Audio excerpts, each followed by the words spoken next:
Hello, everybody, and welcome back to Historicalish. This is episode 4 of the Ancient Mysteries Iceberg, Volume 3. This episode will be covering the second half of the second tier. If you enjoy this type of content, definitely make sure you subscribe. We've also got a Discord server available, so if you are interested in that, there'll be a link down in the description. We'd love to have you.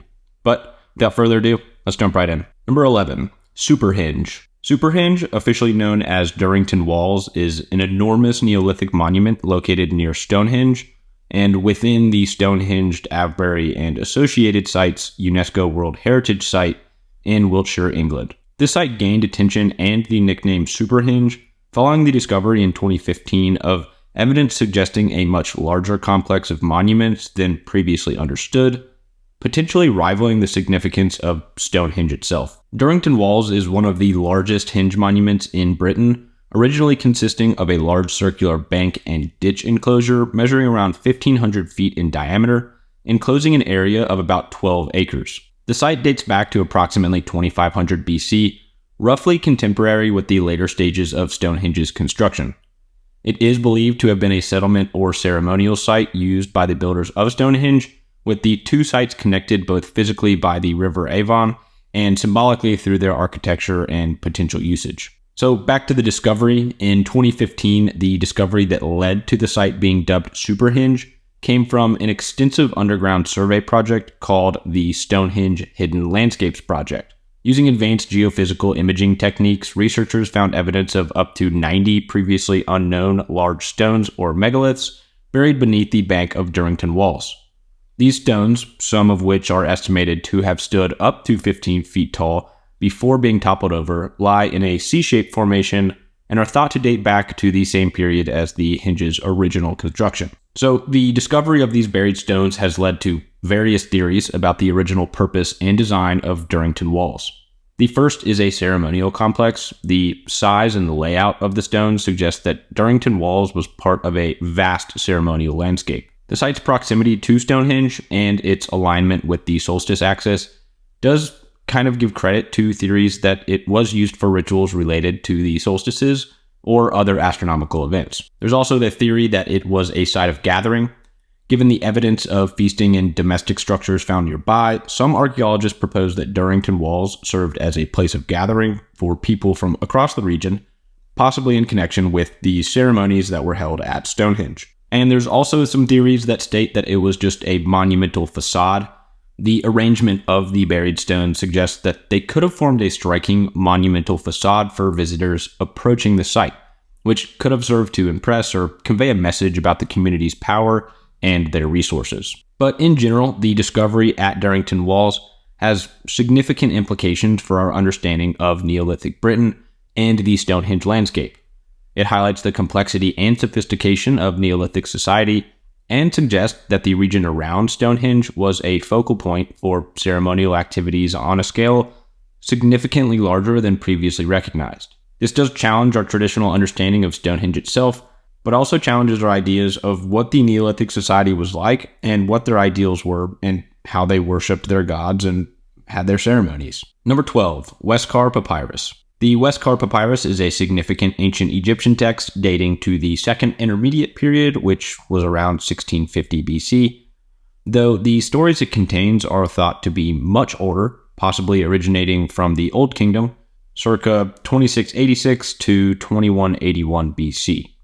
This papyrus is one of the most important literary texts from ancient Egypt, offering insight into the culture's storytelling traditions, religious beliefs, and views on kinship and magic. It was named after Henry Westcar, a British adventurer who acquired the papyrus in the early 19th century. The text is currently housed in the Egyptian Museum of Berlin. The Westcar Papyrus consists of a collection of 5 stories told to King Khufu by his sons. These tales are framed as entertainments that reveal truths about the power of the gods and the potential for magic in the world. The stories are notable for their narrative quality, humor, and the insight that they provide into ancient Egyptian society. So each of these stories involves a magician who has supernatural powers to perform incredible feats, such as parting the waters of a lake, creating a wax crocodile that comes to life, and predicting the future. These tales not only entertain, but also underscore the Egyptians' belief in the power of magic and its role in ensuring order and justice. One of the most famous stories within the Westcar Papyrus is the prophecy foretelling the birth of 3 kings who would eventually lead Egypt, believed to refer to the first 3 kings of the 5th dynasty. This tale serves both as an ideological myth, explaining the divine right of these kings, and as a demonstration of the gods' direct involvement in the affairs of the state. Although the papyrus itself dates from a much later period, the content of these stories provides valuable information about the culture, religion, and the societal norms of the Old Kingdom, a time of great pyramid building and artistic achievement in Egypt. The depiction of pharaohs engaging with the magicians underscores the perceived closeness between the kings and the gods, as well as the king's role as an intermediary between the gods and the people. The Westcar Papyrus is a great example of Egyptian narrative literature, showcasing the sophistication of Egyptian storytelling, including the use of suspense, dialogue, and even moral lessons. It demonstrates the ancient Egyptians' appreciation for narrative as a means of exploring themes of power, morality, and the supernatural. It has some really cool stories within it, so if you haven't read this piece, definitely go check it out. Do some research on it. It's fascinating stuff. Number 13, Sirrush/Mushrushu. The Sirrush, also known as the Mushrushu, is a mythical creature depicted in ancient Mesopotamian art, most famously on the Ishtar Gate of Babylon, dating back to the 6th century BC during the reign of King Nebuchadnezzar II. This creature embodies the rich tapestry and mythology and symbolism that characterize the Mesopotamian civilization, blending elements of real and mythical animals into a composite creature that you've probably already seen on the Ishtar Gate. The Sirrush is typically depicted as a dragon-like creature with a long, serpentine body, scaly skin, eagle-like hind legs, feline forelegs, a long neck, horned head with a snake-like tongue, and a crest. This combination of features from different animals indicates the Sirrush's importance in Mesopotamian mythology, representing a potent symbol of the divine power and protection associated with the city of Babylon and its gods, particularly Marduk, the chief deity of the city. The Ishtar Gate, one of the 8 gates leading into the inner city of Babylon, is adorned with images of several animals that held symbolic significance, including lions, bulls, and the Sirrush. The gate itself was a monumental symbol of Babylon's greatness and the divine protection over the city, with the Sirrush serving as the guardian agent against evil and misfortune. Its presence on the gate underscores the creature's role in Mesopotamian cosmology as a protective entity. The Sirrush reflects the Mesopotamians' interest in hybrid creatures and their role in the religious and mythological landscape. These creatures were often seen as intermediaries between the gods and humans, embodying the characteristics of the animals they represented, such as strength, speed, and ferocity. The Sirrush in particular may have symbolized the power of the king and his ability to protect and nurture the city, as well as the combined strength and wisdom of the gods. In modern times, the Sirrush has sparked interest among cryptozoologists and people who believe in alternative ancient mystery history theories, with some of them speculating about its basis in reality. This has led to theories suggesting that the Sirrush was inspired by encounters with real animals that were then mythologized, or that it represents a memory of prehistoric creatures that lived in the region. However, with that being said, most scholars do agree that the Sirrush, like other mythological creatures, was simply a symbolic representation embodying the values and beliefs of the Mesopotamian people rather than what they actually saw. Number 14, the Dictys of Crete. Dictys of Crete was a figure from Greek mythology closely associated with the story of the Trojan War and its aftermath, particularly through the connections to the legend of the Cretan king Idomeneus and the narrative of the Little Iliad. Dictys is often remembered for his role in the discovery of Danae and her son Perseus, who were cast into the sea by Acrisius, Danae's father, and washed ashore on the island of Seriphos, where Dictys found them. Dictys was a fisherman and brother of King Polydectes of Seriphos, making him a figure of some prominence on the island's mythological narratives. His life takes a significant turn when he discovers Danae and the infant Perseus inside a chest that had been cast into the sea. Moved by compassion, Dictys takes them in and raises Perseus as his own, providing a safe haven for the mother and child from the wrath of King Acrisius, and later from Polydectes' unwelcome advances toward Danae. Apart from his mythological role, Dictys of Crete is also known through his pseudo-historical account titled Dictys Cretensis, purportedly written by Dictys himself. This work claims to be a diary of the Trojan War, offering a detailed eyewitness account of the events leading up to the fall of Troy from a Cretan perspective. Dictys Cretensis is presented as an alternative source of the Homeric epics, with a claim to authenticity based on Dictys's supposed first-hand experience of the war. The Dictys Cretensis emerged in the later centuries of antiquity and was highly regarded during the Middle Ages and the Renaissance as a valuable historical source on the Trojan War. Its influence can be seen in the way it shaped medieval and Renaissance perspectives of the Trojan narrative, often being considered alongside more recognized sources like Homer's Iliad and Odyssey and Virgil's Aeneid. While modern scholars recognize the Dictys Cretensis as a work of fiction, it remains an important artifact of ancient literary traditions. The text provides insights into how the story of the Trojan War was adapted and retold in different cultural and historical contexts. So, I guess the mystery here is whether Dictys of Crete was an actual person. The figure of Dictys of Crete and the associated text exemplify the blurring of mythological narrative and historical accounts that is a hallmark of ancient literature. It's seen all across the board. Dictys's supposed diary represents an early attempt to historicize myth, a theme that recurs throughout Western literary and historical traditions. So, at this point, the understanding is that Dictys was not in fact a real person, nor were the stories or accounts in which he wrote or claimed to have written even existed. But nonetheless, Greek mythology is fascinating and one of my favorite topics. Number 15, the Calixtlahuaca Head. The Calixtlahuaca Head is a small terracotta artifact that has sparked significant debate and speculation about pre-Columbian transoceanic contact.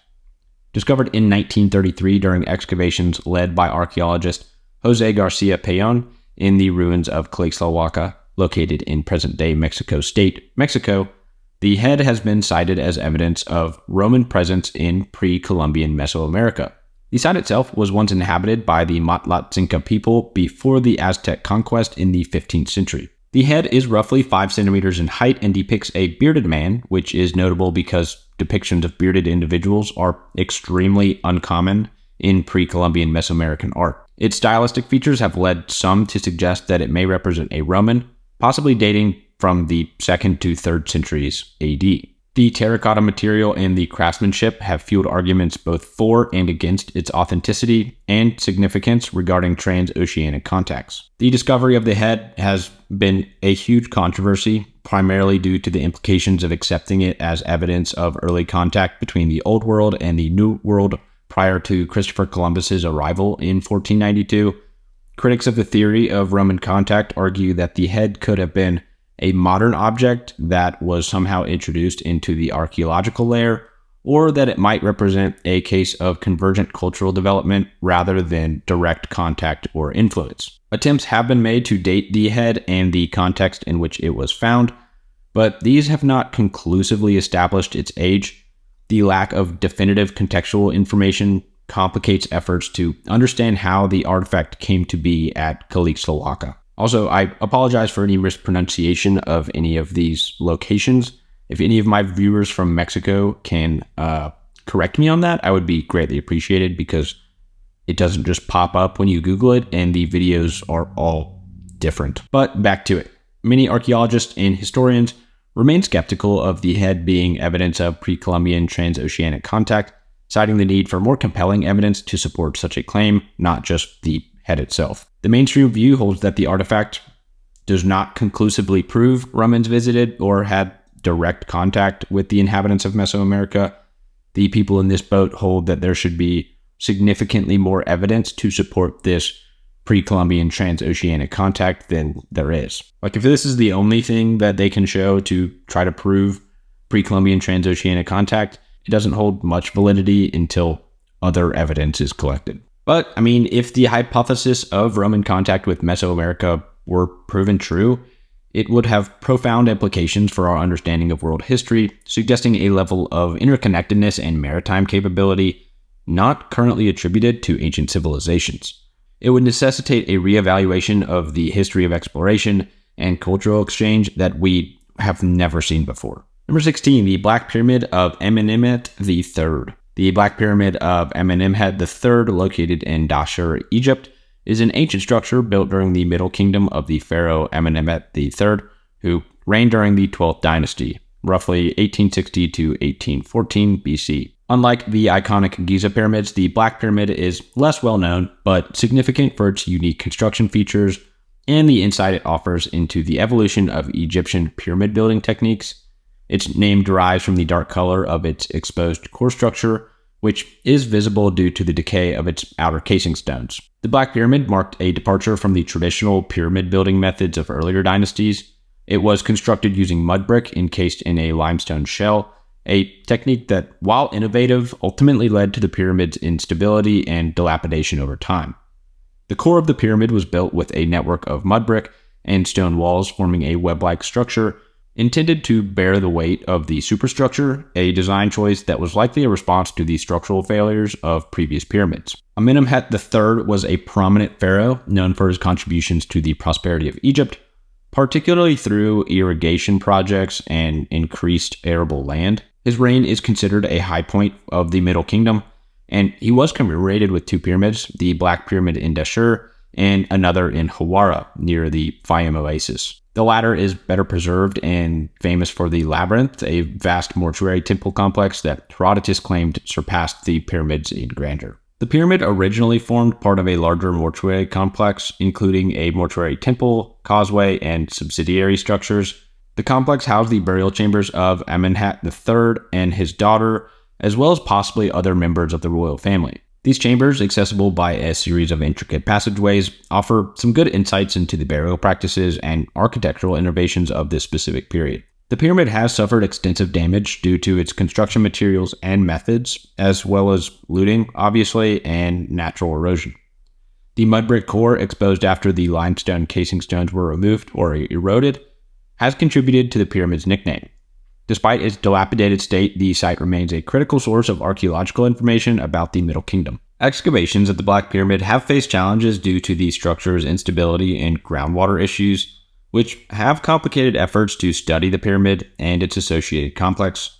However, archaeological work has yielded artifacts, including papyri, and they provide insight into the economic and social aspects of Middle Kingdom Egypt. Number 17, Ghar Dalam. Ghar Dalam, translated to Cave of Darkness, is a significant prehistoric site located in the southeastern part of Malta. This cave holds critical importance due to its rich paleontological and archaeological deposits that provide insight into Malta's ancient past, including the earliest evidence of human presence on the island, and the layers within the cave have revealed a plethora of fossils and artifacts that span a vast period from the Pleistocene era up to the more recent historical times. The initial layers of sediment in Ghar Dalam contain an extensive array of animal bones dating back to the last ice age, approximately 180,000 to 10,000 years ago. These include remains of dwarf elephants, hippopotamuses, micro-mammals, and birds, many of which are now extinct. The presence of these animals suggests that Malta was once connected to the European mainland, allowing the migration of species during periods of lower sea levels. The fossils found in Ghar Dalam are invaluable for understanding the Pleistocene ecosystem in the Mediterranean region. Above the Pleistocene layers, archaeologists have uncovered evidence of the first human settlers on Malta, dating back to approximately 7,400 years ago. These Neolithic artifacts include pottery, flint tools, and even human remains, providing crucial information about the island's earliest inhabitants and their way of life. The sequence of layers within the cave offers a continuous record of human activity, making Ghar Dalam a key site for studying the prehistory of Malta and the central Mediterranean. Today, Ghar Dalam is not only a site of scientific interest, but also a cultural attraction. The cave is part of a larger area that includes a museum, which houses a collection of fossils and artifacts excavated from the cave. The museum serves as an educational resource, showing the natural and human history of Malta through its displays. Visitors to Ghar Dalam, you can actually go into a section of the cave and view the stratified layers that tell the story of the island's past. Ghar Dalam continues to be an important site for paleontological and archaeological research. Conservation efforts are underway to protect the cave and its deposits for future study, and to ensure that it remains accessible to the public and researchers. The site's significance extends beyond Malta, contributing to the broader understanding of the prehistoric life in the Mediterranean and the patterns of human settlement and migration in the region. Really cool stuff. Number 18, the Legend of Ys. The Legend of Ys is a captivating myth in Brittany, a region in northwestern France, rich in Celtic heritage and folklore. This myth encapsulates the themes of wealth, hubris, divine retribution, and lost innocence, portraying Ys as a beautiful, prosperous city built below sea level and ultimately doomed by the moral failings of its people. The story of Ys is intertwined with the sea, reflecting the Breton people's deep connection to their rugged coastal environment. According to legend, Ys was built on the coast of Brittany and protected from the sea by a high wall with a gate that could be closed during high tide. The city was said to have been founded by King Ghar Dalam, a semi-mythical figure who ruled over the region, and his daughter, Princess Dahut. Dahut is often depicted as a key figure in the city's downfall, described in various versions of the story as a priestess of a pagan religion, a sorceress, or simply a woman of loose morals. The narrative details how Dahut's actions, which included indulging in knightly actions and in some versions murdering her lovers, ultimately led to the city's destruction. The most popular version tells of a knight dressed in red, believed to be the devil in disguise, who seduced Dahut and convinced her to steal the key to the city's gates from her father. The knight then opened the gates, allowing the sea to rush in and flood Ys. King Ghar Dalam attempted to save his daughter, but according to divine command, he was forced to let her drown to save himself from the flood. The king survived and Ys was lost beneath the waves, with only the spire of its cathedral remaining visible above the water. In some versions of the legend, it is said that the bells of Ys can still be heard ringing from beneath the sea. The legend of Ys has been interpreted in various ways, often seen as a moral tale warning against decadent pride and the turning away from Christian values. It also reflects the Bretons' historical struggles with the sea, which both sustains and threatens their way of life. Ys has been compared to other mythical sunken cities such as Atlantis, and it kind of intertwines with this whole idea of some global flood. But again, we've talked about that. I won't get too far on that. Number 19, dragon houses in Greece. The dragon houses of Greece are a group of ancient structures found primarily in the southern part of the island of Euboea, with the most famous example located near the summit of Mount Ochi. These megalithic constructions, characterized by their large, unworked stone blocks and remarkable precision in assembly, date back to the classical and Hellenistic periods, though the exact dates and purposes of these structures remain subjects of debate among archaeologists and historians. Dragon houses are noted for their distinctive construction techniques. They are built without the use of mortar, relying instead on the careful placement of massive stone slabs to create walls, floors, and roofs. The stones are often so precisely fitted together that not even a knife blade can be inserted between them. The roofs are made of large, flat slabs, slope slightly for drainage, supported by walls that incline inward, creating a pseudo-trapezoidal shape in cross-section. This design is not only aesthetically pleasing, but also structurally sound, contributing to the longevity of these buildings. So the original function of the dragon houses is obviously still a matter of speculation. Various theories have been proposed regarding their use, including that they served as military outposts, religious temples, astronomical observatories, shelters for shepherds or hunters, but let's just go into each of them. So military outposts. Some researchers suggest that the dragon houses were strategic military structures, possibly serving as watchtowers or fortifications due to their locations on the high elevations. Others propose a religious significance, speculating that they could have been sanctuaries dedicated to the worship of specific gods or heroes. The presence of altars and other ritualistic features in some dragon houses, not all, does support this theory. A few scholars argue that the dragon houses could have been used for astronomical observations, pointing to their precise alignments with a lot of different celestial phenomena, which I feel like almost all of the ancient sites align with some sort of celestial phenomena, whether it's a constellation, some equinox, or anything of the sorts. And I feel like there's so many different celestial phenomena that it's bound to at least align with something, right? Maybe I'm just stupid, but whatever. Another practical suggestion is that these structures provided shelter for shepherds or hunters frequenting the mountainous regions. But despite their names, there is no direct connection between the dragon houses and the mythological dragons of Greek lore. The term dragon likely reflects the awe and mystery these ancient structures inspired in later populations, who may have attributed their construction to mythical creatures due to the absolutely massive size of the stones that were used. Excavations and studies of the dragon houses have provided valuable insights into the architectural techniques and societal practices of ancient Greece, particularly in the region outside of the major city-states. However, the lack of written records specifically mentioning these structures definitely makes it challenging to determine their precise roles within ancient Greek society. But yeah, other than that, we don't really know much more. Moving on. Number 20, the Derveni Papyrus. The Derveni Papyrus is an ancient Greek manuscript dating to approximately the 4th century BC, making it one of the oldest surviving European papyri. It was discovered in 1962 in a nobleman's tomb near Derveni, not far from Thessaloniki in northern Greece. The papyrus is of immense value, providing insight into ancient Greek religion, philosophy, and early Orphic beliefs. Its contents include a commentary on an Orphic poem, making it a crucial document for understanding pre-Socratic philosophy and the religious practices of that specific time. The papyrus was found among the remnants of a funeral altar, leading to significant damage. It was charred and in fragments when discovered. Despite its condition, advanced imaging technology and painstaking scholarly work have allowed researchers to reconstruct and interpret a lot of the text. The efforts to preserve, restore, and interpret the Derveni Papyrus has been ongoing since its discovery, with actually significant progress made in recent years. The Derveni Papyrus is primarily a philosophical commentary on an Orphic poem that details with the creation of the gods and the origin of the cosmos. The text discusses themes such as the nature of the divine, the structures of the universe, and the role of ritual and sacrifice in Orphic tradition.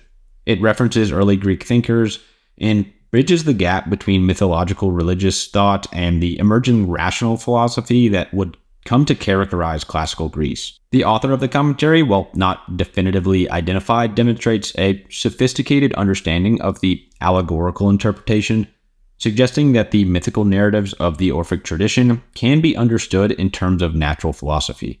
This approach reflects the thought process of the time, which sought to reconcile traditional religious belief practices with the philosophical inquiry. So it is significant for several reasons.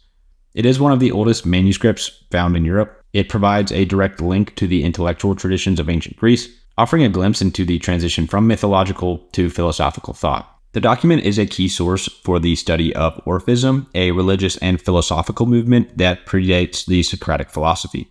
Orphism emphasized personal salvation and the soul's liberation from the cycle of rebirths, and the papyrus sheds light on the Orphic cosmology and theology. The commentary also provides valuable insights into the early development of Greek philosophical thought, including the naturalistic explanations for the origin of the cosmos and the gods. And by discussing rituals, sacrifices, and the interpretations of myth, the papyrus illuminates the religious practices and beliefs of ancient Greece, which obviously offers that deep understanding of its society and culture that we lacked prior to its finding. So at one point, this was a mystery, with us not really being able to know what was actually on it, but through the work of the scholars who put it back together and did a bunch of research onto what it actually said, we've learned a lot about Greek culture, and it's just an amazing piece of work. And with that, that wraps up today's episode. I hope you enjoyed. If you did, please consider subscribing. It helps me out a lot. Thank you so much to my patrons. I really do appreciate each and every one of you. G Donut, Ethan Wright, Jacob Ziegler, Dr. Swag, Drew Singal, Dates and Dead Guys, Jag, Bean Farted Ganja Girl. I really do appreciate each and every one of you for allowing me to do something that I enjoy doing and, maybe buy me a beer. So I appreciate it. To everybody else, thank you so much for watching if you made it this far. I appreciate you as well, and we'll see you in the next episode.